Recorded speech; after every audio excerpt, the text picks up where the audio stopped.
There's likely just 1 week left before the House of Commons breaks for summer. And that means the Liberal government is pushing hard to get dozens of bills past the finish line.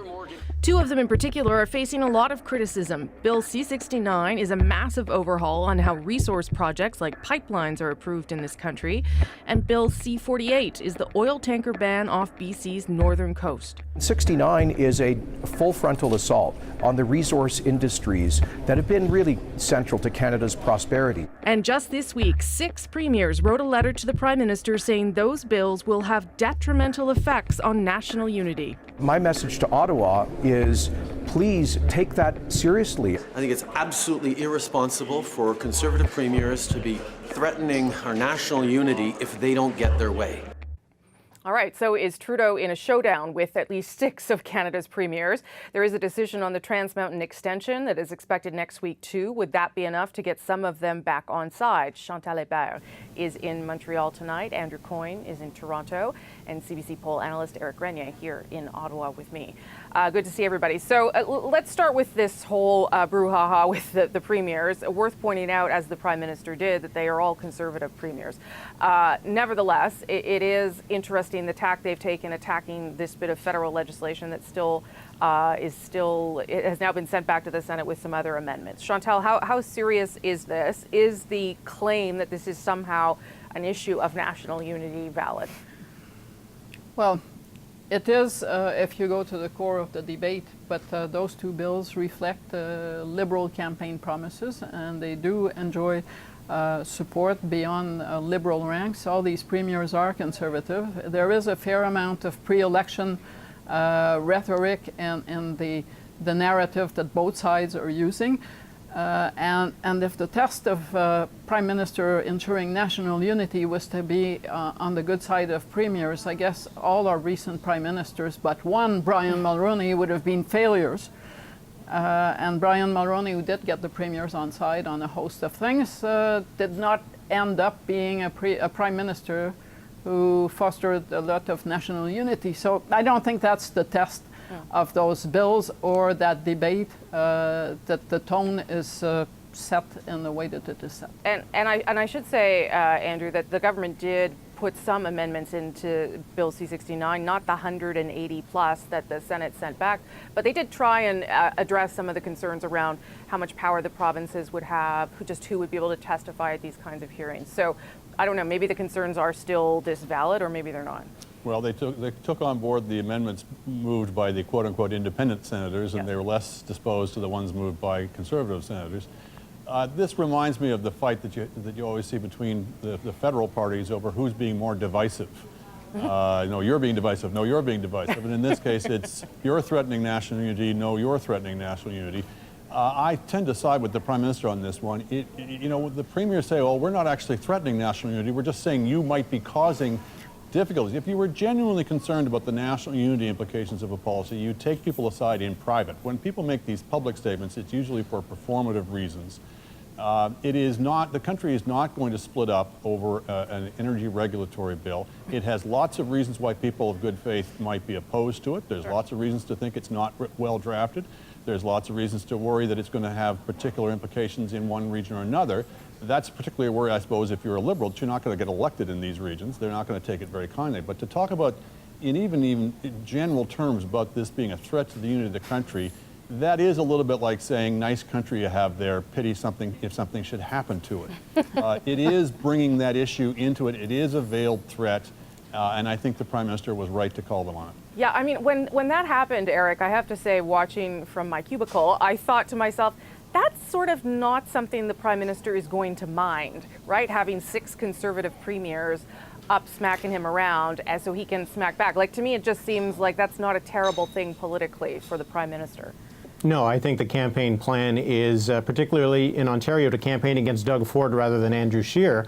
We know that Conservatives are concerned about the unpopularity of the Ontario Premier, and he is perhaps someone who's a bit easier to caricature as a villain for Justin Trudeau than Andrew Scheer.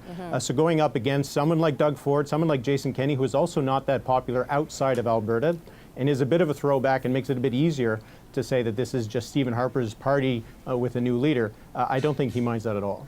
You know, if we're worried about national unity, one a nice feature here is to see the premiers of Ontario and Alberta on the same side of this issue. You go back to the early 1980s where there was that previous energy brawl, and that really was much more a regionally divided situation. But we've got to stop turning every policy disagreement into a regional or unity fight.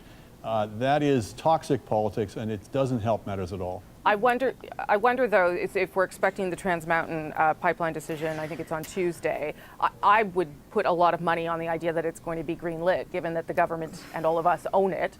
How will that, though, play into this conversation about national unity and regional strife, Chantal? I don't think that the province, in this case BC, that is opposed to the Trans Mountain expansion is inclined to put it in terms of unity. It hasn't so far.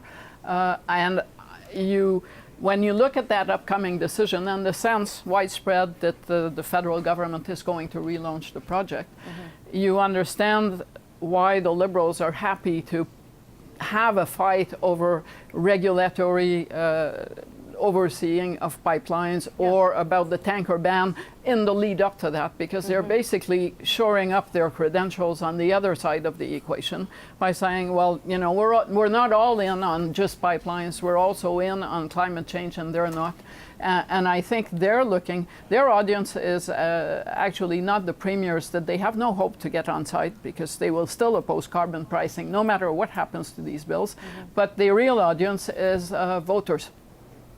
And Eric, if the pipeline gets the green light next week, as we will presume that it does, at a time when the government's also trying to shore up environmental credibility, I wonder how a green light for the pipeline then affects voters, progressive voters, who are thinking, well, I don't know where to park my vote now because these things, to me, seem hypocritical. I'm speaking as a progressive voter, not myself here.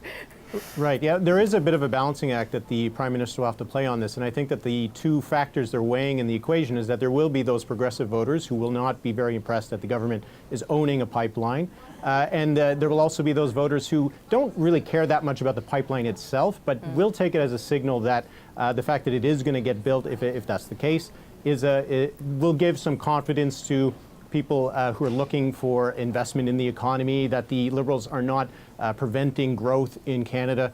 And the Liberals might be making the calculation that while it will turn off a good deal of progressive voters, there might be more people in the centre who just want to know that the government is not messing things up and making it difficult for businesses to thrive in the country. So does it become an election issue, Andrew, any of this? I mean, the balancing of the environment and the economy, as the Liberals like to talk about it? It's a battle for the center ground on this issue that is shaping up between these two parties now. The Liberals have owned the center ground until now, but it's shaky territory and they've been under a lot of pressure. We're going to have Andrew Scheer unveiling his environmental plan in the next few days, maybe next week. Yeah. We had a concession from the Environment Minister today that they are not going to raise the carbon tax to $100, which is where the Parliamentary Budget Officer has calculated you need to get to your Paris targets. So you've got both parties probably tacitly or otherwise conceding they're not going to hit their Paris targets. You've got both of them who will have some kind of environmental plan. We can argue about which one is the better environmental plan. But I think the days in which the Liberals could say we're the only party that have some kind of middle ground here is about to be over. The Conservatives are going to try and contest this now.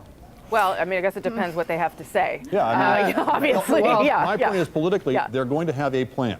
Yes, You and I that's can right. pick We it can't apart, say it anymore. But it will be a plan. Yes, that's right. Yes, Chantal, but I think in the case of the Conservatives, it will also matter that they get people who are not Conservative premiers or Conservatives to validate their plan to public opinion. Because at this point, the perception is that their plan, whatever it is going to be smokes and mirror. So they will need outside independent backers to say this is a good plan. That's right. Also, at the end of the day, the carbon tax will never be saleable by the Liberals in places like Alberta and Saskatchewan. But I'm not sure a pro-pipeline Conservative party, regardless of its plan, will be a big sell in BC and Quebec. So, and Eric, just from a polling perspective, is this an issue that people are seizing on, are thinking about in a way, like around an election? Would it be some sort of deciding factor? I guess it would depend on how old you are and where you are and all those kinds of things. Climate change is certainly emerging as a top issue once again. It was back when the Liberals came forward with Stéphane Dion's green shift. It just, the financial crisis in 2008 toppled the environment as one of the top issues, but it's starting to become one of the top issues once again, and particularly among three key demographics for the Liberals, so Quebecers, young people, and women.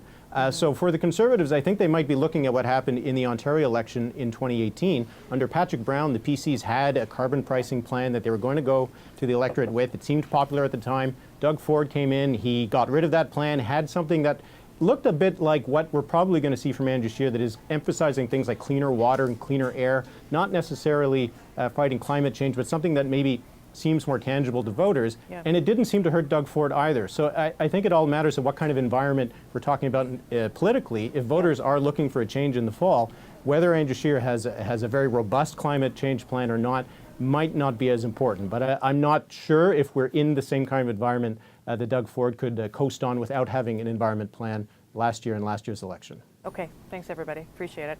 We'll talk again soon. Before we go, though, be sure to subscribe to At Issue, the podcast. We got extra content there. This week we're going to talk about national pharmacare. Will it actually ever happen? Look for it on iTunes, any major podcast app, our website, cbcnews.ca/thenational.